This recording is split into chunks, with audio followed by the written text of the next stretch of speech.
ゆっくり解説。この決め台詞がたまらない。昭和テレビ時代劇伝説のヒーローベスト10。ねえマリサ、昭和の時代って、家族みんなでテレビの前に集まって時代劇を見るのが、何よりの楽しみだったって聞くわ。どんなところが、あんなにも人々を引きつけたのかしら？ああ、それはやっぱり、悪が栄えることのない完全懲悪の物語がくれる、絶対的な安心感と爽快感じゃないかな。特に、悪党がとことん追い詰められたクライマックスで放たれるヒーローの決め台詞は、まさにカタルシスの塊だったんだぜ。わかるわ。待ってました。って感じで、その一言で場の空気が一気に変わるのよね。あの瞬間のスカッとする感じは、本当に時代劇ならではの魅力よね。その通りだぜ。あの決め台詞にはな、ヒーローの揺るぎない信念や生き様、そして悪は決して許さないという、視聴者の思いを代弁する力強いメッセージが込められているんだ。ただ悪を倒すだけじゃない。視聴者が、まだか、まだかとじらされ、ストレスが最高潮に達した瞬間に、満を持して放たれるからこそ、爆発的なカタルシスが生まれるんだ。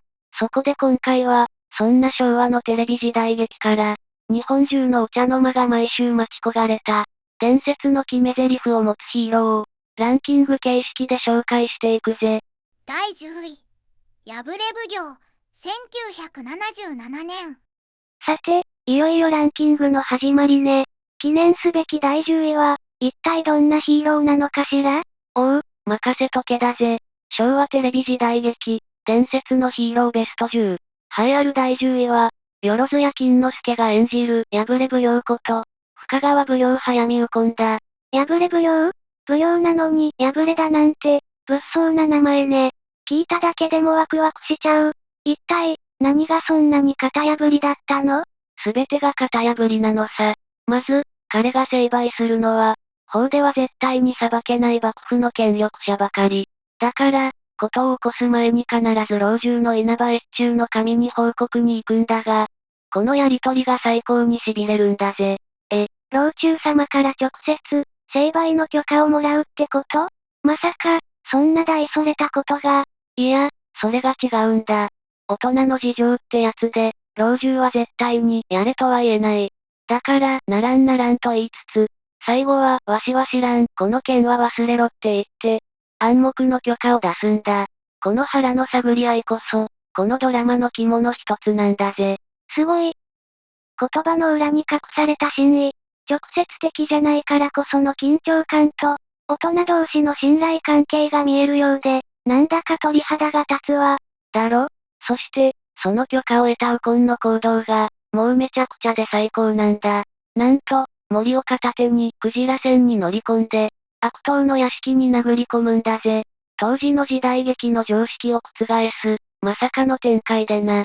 時には、そのクジラ船ごと屋敷に突っ込んじまうんだから、もう圧巻だ。水上の船が陸の屋敷に、時代劇のスケールを完全に超えてるじゃない。そして、そこであの決め台詞が、その通りだ。葵の御紋を見せつけて、図が高い、と一喝した後、こう叫ぶんだ。天に代わって破れ奉行、てめえら飽きる。このセリフは、老中との緊迫したやりとりと、クジラ船での破天荒な殴り込み、その全てのエネルギーが爆発する、まさに究極の一言なんだぜ。第9位。長七郎天下御免。1979年。第10位の破れ奉行、本当に型破りですごかったわね。決め台詞までの展開が、ヒーローの魅力を何倍にもしているのがよくわかったわ。さて、続く第9位はどんなヒーローなのかしら？おう、第9位は、まさしく身分を最大の武器にしたヒーローだぜ。里見光太郎が演じる、長七郎天下御免の主人公、松平長七郎だ。長七郎って、なんだかすごく高貴な響きね。もしかして、ただの浪人じゃないんじゃ。その通り、普段は仕出し屋に居候する気さくな浪人、結城長三郎として暮らしているんだが、その正体はなんと二代将軍家光の甥、とんでもない騎手なんだぜ。でも本人は堅苦しいのが大嫌いで、将軍から生涯買って天下御免のお墨付きをもらって、自由気ままに暮らしているんだ。将軍様お墨付きの自由人なんて、スケールが大きすぎるわ。じゃあ、その、天下御免の力が、決め台詞で爆発するのね。ああ、その通りだぜ。クライマックスで悪党の屋敷に乗り込んだ長七郎は、まず毅然とした声でこう名乗るんだ。天、不正をなせばそれを断つ。悪に上下の隔てはない。天下御免、松平長七郎、ってな。かっこいい、鳥肌が立つわ。でも、相手の悪党は、まさか目の前の浪人が本物だなんて思わないでしょう？その通り。知れ者めが長七郎様の名を語るとは。って高笑いするのがお約束なんだ。すると長七郎は、おもむろに着ていた羽織を脱ぎ捨てる。そこには三千と輝く葵の御紋が、この瞬間、悪党の顔から笑みが消えるんだぜ。そして罪状を叩きつけ、切腹を迫るんだぜ。ひえーなんて劇的な展開なの。でも、悪党も簡単には引き下がらないんじゃ。ああ、こやつは偽物じゃ、出会え、と最後の悪あがきをする。それを見た長七郎が、刀に手をかけながら静かにこう言うんだ。やむを得ん。生涯勝手の長七郎、天に代わって貴様たちを切る。この冷静沈着な中にも怒りが込められた一言。この完璧な様式美こそが、長七郎の真骨頂なんだぜ。第8位、鬼平犯科帳、1989年。さて、どんどん行くわよ。第8位はどんなヒーローなのかしら？これまでの2人も個性的だったから、期待しちゃうわ。おう、第8位はこれまでのヒーローとは全く違うタイプの傑物だぜ。池波正太郎原作、鬼平犯科帳の主人公、火付盗賊改め方長官長谷川平蔵だ。鬼平、その名前は聞いたことがあるわ。盗賊たちが震え上がる、鬼のように怖い人。っていうイメージよ。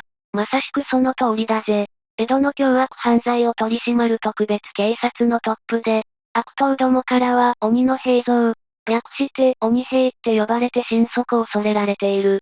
しかもこの役、主演の中村吉右衛門さんのお父さん、八世松本幸四郎さんも演じた当たり役でな。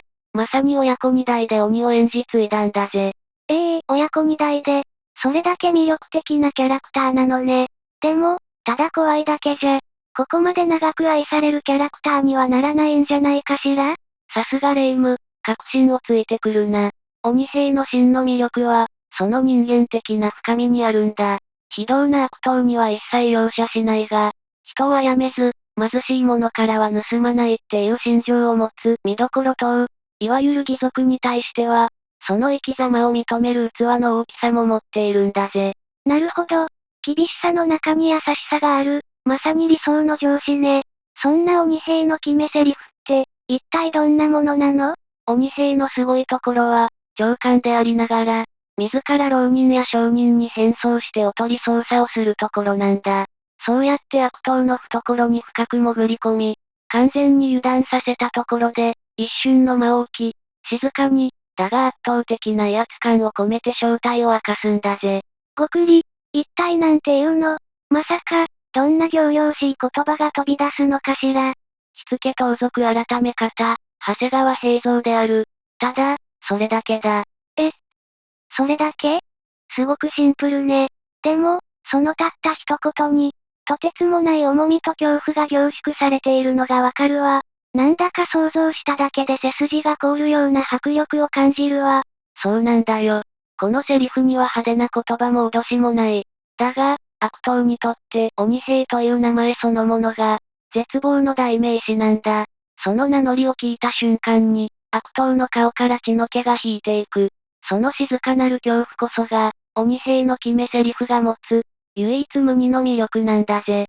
第7位、小柄志文次郎、1972年。鬼平の静かなる迫力、すごかったわ。さて、第7位はどんなヒーローなのかしら？おう、第7位は、それまでの時代劇の常識をすべてひっくり返した、革命的なアンチヒーローだぜ。中村敦夫が演じた小柄志文次郎だ。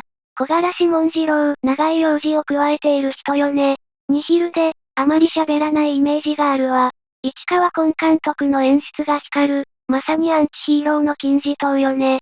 その通り、この作品は従来の時代劇の常識を打ち破り、リアリズムを追求したことで、当時の若者を中心に熱狂的な支持を得たんだ。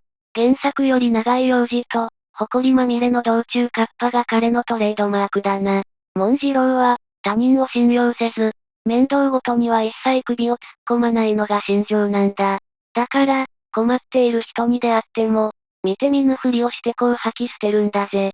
出たわね、あの有名な決め台詞。ああ、でも、よく聞かれる、アッシには関わりのないことでござんすわ。実は少し違うんだ。テレビ版で中村敦夫が言ったのは、アッシにゃあ関わりのねえ子って。どこか投げやりで、それでいて含みのある語尾を濁す言い方なんだぜ。そうだったの、知らなかったわ。てっきり、ござんすだと思ってた。でも、本当に関わらないなら、ヒーローとは言えないんじゃない？そこなんだよ。この決め台詞の本当の肝はな。このセリフは、これからめちゃくちゃ関わりますよっていう、壮大な前振りなんだぜ。口ではそう言いながらも、結局は見捨てることができず、事件に首を突っ込んじまう。その言葉と裏腹の行動に、モンジローの不器用な優しさが滲み出ていて、視聴者はそこに痺れたんだ。まさに、不器用な優しさが、視聴者の心に深く響いたんだろうな。なるほど、ツンデレの元祖みたいな感じなのね。盾も、なんだか独特だったって聞いたことがあるわ。ああ、それまでの綺麗な盾とは全く違う、リアリティの塊だったぜ。刀でチャンバラみたいに受け止めたりせず、ひたすら相手の攻撃を避けて、刀を叩きつけるようにして切る。その泥臭い強さも、モンジローというキャラクターを伝説にした大きな要因なんだぜ。第6位、破れ傘踏襲、悪人狩り、1974年。さて、第6位ね。医者で剣の達人なんて、すごい組み合わせだけど、どんな決め台詞なのかしら？おう、第6位は、時代劇史上、最も凄まじい怒りを持つヒーローだぜ。よろずや金之助が演じた、破れ傘踏襲悪人狩りの主人公、加納東秀だ。東秀先生、普段は貧しい人たちを救う、すっごく優しいお医者様なんでしょ？そんな人が、どうして怒りを？まさしくそこがこのヒーローの肝なんだぜ。東秀は心優しき乱暴医であると同時に、剣術無害流の達人でもある。彼は医者として、どんな人間の命も救おうとする。だが、その分、命が理不尽に奪われることへの怒りは、常人の比じゃないんだ。なるほど。命の重さを誰よりも知っているからこその、純粋な怒りなのね。一体、どんな時にそのスイッチが入るの？それはな、権力者によって、か弱い民たちが無慈悲に殺されたり、蹂躙されたっていう話を聞いた時だ。その瞬間、彼の表情から一切の優しさが消え、鬼と化す。大名屋敷だろうがどこだろうが単身乗り込んで、まず悪党を一別し、重々しくこう一括するんだぜ。やかましいや、この野郎、ってな。ひえー。お医者様の姿からは想像もつかない迫力ね。優しかった東秀先生が、まさかこんな言葉を吐くなんて。そして、そこから悪事の限りを暴いて。ああ、そして、命を救うべき医者である東秀が、自ら断罪を下す。その怒りの頂点で放たれるのがこの言葉だ。てめえら人間じゃねえや、叩き切ってやる。この怒りの方向は、単なる決め台詞じゃない。医者が匙を投げた瞬間、つまり、お前たちはもはや救う価値のない人ではない何かだと宣言する。最も重い言葉なんだぜ。第5位、桃太郎侍、1976年。さて、ランキングもいよいよ中盤ね。第5位はどんなヒーローなのかしら？おう、第5位は、時代劇の常識を打ち破る、最高に派手なヒーローだぜ。高橋秀樹が演じた桃太郎侍だ。桃太郎侍、知ってるわ。人を打つ、人の世の生き血をすすり、の数え歌が有名よね。あの派手な衣装といい、すごく華やかなイメージだわ。ああ、でもな、驚くことに、放送開始当初は人を切らずに改心させるっていう、すごく地味な人情話路線だったんだぜ。主演の高橋秀樹さん自身も何かすっきりしないって感じてたらしい。あの桃太郎侍が地味だったなんて、信じられない。一体、何があってあんなに派手なヒーローに生まれ変わったの？そのきっかけをくれたのが、なんと主題歌を歌っていた歌手の南春夫さんなんだ。高橋さんにおじみですね。高橋さんはお派手が似合いますよって助言したんだとさ。その一言で吹っ切れた高橋さんが制作側に直訴して、あの唯一無二のヒーローが誕生したんだぜ。南春夫さんの一言がすごいわね。じゃあ、あのきらびやかな衣装も、その通り、あの衣装も、南春夫さんの豪華絢爛なステージ衣装を参考にしたものなんだ。そこから、あの最高の様式美が生まれる。悪党の前に般若の面をかぶって現れ、桃から生まれた桃太郎と名乗って面を脱ぐ。待ってました。そして、あの数え歌が始まるのね。能や狂言みたいに応用な口調で、悪党の罪状を一つ一つ暴き立てる。一つ、人の世の生き地をすすり。二つ、不埒な悪霊三昧。三つ、醜い浮世の鬼を、退じてくれよ桃太郎。この歌を歌いながら悪を切る爽快感こそが、桃太郎侍の最大の魅力なんだぜ。第4位、銭形平次、1966年。さあ、いよいよ第4位ね。桃太郎侍の派手さもすごかったけど、今度はどんなヒーローなのかしら？第4位は、派手さとはまた違う。生きと安心感の象徴とも言えるヒーローだぜ。大川橋蔵が演じた銭形平次だ。銭形平次、すごいわ。この人はもはや伝説よね。だって、とんでもない記録を持っているんでしょ？その通りだぜ。この作品は、なんと足掛け18年間で全888話も放送されたんだ。一人の俳優が同じ役を演じたテレビドラマとして、ギネス世界記録にも認定されている。まさに、日本のお茶の間が最も愛した岡っ引きと言っても過言じゃないな。888は想像もつかないわ。それだけ長く愛された平次さんの魅力って、一体どこにあるのかしら？いろいろあるが、やはりクライマックスの様式美だな。地道な捜査で真犯人を追い詰めた平次。悪党が最後の悪あがきで襲いかかってきた。その瞬間だ。出たわね、あれでしょ。平次さんといえば、やっぱり、そう、トレードマークの投げ銭だ。目にも止まらぬ速さで投げられた官営通報が、悪党の刀や手を正確に打ち据える。この鮮やかな技で相手をひるませ、完全に戦意を喪失させたところで、あの決め台詞が響き渡るんだぜ。もう目に浮かぶようだわ。御用だ、神妙にお縄を頂戴しろい。この江戸っ子らしい粋な決め台詞こそが、18年間もの長きにわたって、お茶の間に絶対的な安心感と、何度見ても飽きない爽快感を届け続けたんだ。まさに不滅の金字塔だな。この決め台詞には、長年の経験と人情が詰まっているんだ。第3位、暴れん坊将軍、1978年。いよいよトップ3の発表ね。第3位は、もしかして、あの白い馬に乗った。その通りだぜ。第3位は、もはや説明不要の国民的ヒーロー、松平健が演じた暴れん坊将軍こと、徳川吉宗だ。やっぱり、将軍様が悪を懲らしめるなんて、痛快よね。クライマックスで正体を明かして、悪党がひれ伏す瞬間がたまらないのよ。だがな、暴れん坊将軍の本当の肝は、ひれ伏した後にあるんだぜ。悪党どもの宴席に現れた新さんこと吉宗は、まずこういう、世の顔を見忘れたかとな。そうそう。そこで悪党は、目の前の男が将軍様だって気づいて、上様って真っ青になってひれ伏すのよね。そうだ。だが、話はそこで終わらない。吉宗が悪事の数々を暴き立て、この場にて腹を切れ、と厳しい沙汰を言い渡すと、身の破滅を悟った悪党は、とんでもない行動に出るんだ。ひれ伏したのに、まだ何かするの？なんと開き直るんだぜ。上様がこんなところに来るはずがない。ここで死ねばただの徳田新之助なんて叫んで、将軍様に切りかかろうとするんだ。これぞ様式美の極致だな。嘘。一度ひれ伏した相手に歯向かうなんて、とんでもない連中ね。でも、それって最高にスッキリする展開じゃない。だろ？その開き直りこそが、成敗のゴングなんだ。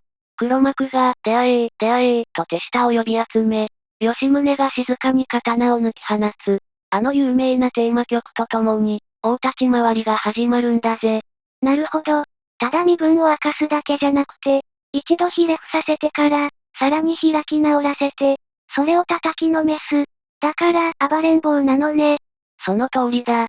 この、平服からの、開き直り、そして、成敗という完璧な二段論法こそが、暴れん坊将軍が生み出した、究極のカタルシスなんだぜ。第2、遠山の金さん、1975年。暴れん坊将軍の逆転劇、本当にすごかったわ。あれを超えるカタルシスなんて、あるのかしら？いよいよ第2位の発表ね。おう、第2位は、時代劇史上、最も鮮やかで、最も言い逃れのできない証拠を突きつけるヒーローだぜ。遠山の金さんこと、北町奉行遠山金四郎だ。金さん、待ってました。普段は遊び人の金さんが、実はお奉行様だったっていうのが、たまらなくかっこいいのよね。そうなんだよな。杉良太郎さんや高橋秀樹さんが演じた金さんは、普段は町人長屋に住むただの遊び人だ。そうやって悪党の懐に潜り込んで、悪事の証拠をつかむ。そして、いよいよクライマックスの奉行所のお知らせだ。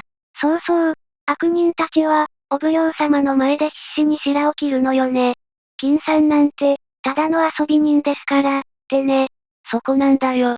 それこそが、金さんの仕掛けた完璧な罠なんだぜ。悪党どもが金さんとの面識を完全に否定した。まさにその瞬間、奉行の座にいる金四郎が、おもむろに肩肌を脱んだ。この、ためがまた最高なんだよな。出たー、満開の桜吹雪、待ってましたー。あの入れ墨が見えた瞬間の、悪党たちの絶望に満ちた顔が目に浮かぶようだわ。だろ？あの桜吹雪の入れ墨こそが、遊び人の金さんと、北町奉行遠山金四郎が同一人物であるっていう、絶対に言い逃れのできない動かぬ証拠なんだ。悪党どもは、自分たちで自分たちの首を絞めたってわけさ。この動かぬ証拠の提示が、本当に鮮やかなんだよな。まさに自業自得ね。そして、完全に言葉を失った悪党たちに、あの決め台詞が突き刺さるのね。その通りだ。この桜吹雪、見忘れたとは言わせねえぜ。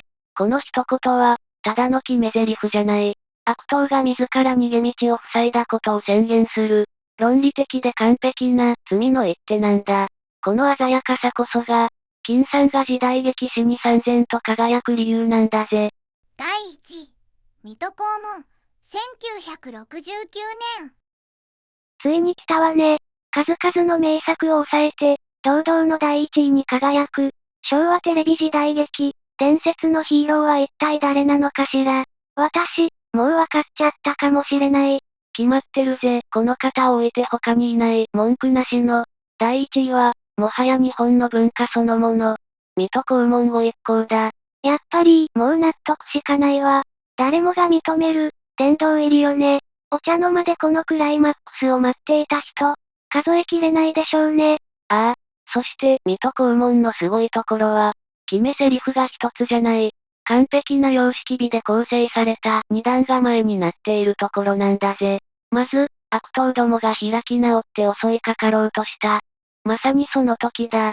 ごくり。ここで印籠が、いや、まだだ。ここでまず、黄門様が静かに、だが厳かに、一つ目の決め台詞である、成敗の号令を下すんだ。助さん、格さん、懲らしめてやりなさい。そうだったわ。まず、力で悪をねじ伏せるのよね。この号令で助さん格さんが大立ち回りするの。本当に爽快だわ。だろ？そして悪党どもがあらかた打ちのめされた頃合いを見計らって、黄門様がもういいでしょうと立ち回りを制する。まだ黄門様の正体を知らず、いぶかしがる悪党どもに、いよいよ格さんが懐からあれを取り出すんだ。来たー、葵の御門の印籠。そうだ。そして、時代劇史に永遠に輝き続ける、絶対的な権威の証明。二つ目の決め台詞が炸裂する。この門どころが目に入らぬか。これよ、この完璧な流れ。まず圧倒的な力で懲らしめて、最後に絶対的な権威でひれ伏させる。これ以上のカタルシスなんてないわ。その通りだぜ。この、成敗の号令と、権威の証明という二段構えの様式美こそが、42年もの長きにわたって日本中のお茶の間を熱狂させた、究極の決め台詞なんだ。まさに、伝説の中の伝説だな。総評、まとめ。いやー、本当にすごいヒーローばかりだったわね。どの決め台詞も、一度聞いたら忘れられないインパクトがあったわ。ああ、今回ランキングで紹介した決め台詞は、単なる決めポーズの言葉じゃない。そこに至るまでのお約束の展開、つまり様式美があってこそ、その輝きを増すんだぜ。ヒーローの信念や生き様、そして悪は決して許されないっていう、時代を超えた力強いメッセージが、そこには込められているんだ。本当にそうね。だからこそ、私たちは毎週テレビの前で、その一言を待ち焦がれたのね。さて、今回もたくさんの伝説のヒーローを紹介してきたけど、もしかしたら、まだまだ私たちが知らない決め台詞があるかもしれないわ。そうだな。そこで、視聴者のみんなにも聞いてみたいんだぜ。あなたの心に残る、時代劇の決め台詞は何だったかな？このヒーローの、この決め台詞も忘れないでほしい、っていうのがあったら、ぜひコメント欄で教えてくれよな。たくさんのコメント、お待ちしてます。この動画が面白いと思っていただけたら、ぜひ高評価とチャンネル登録をお願いしますね。それでは、また次回の動画でお会いしましょう。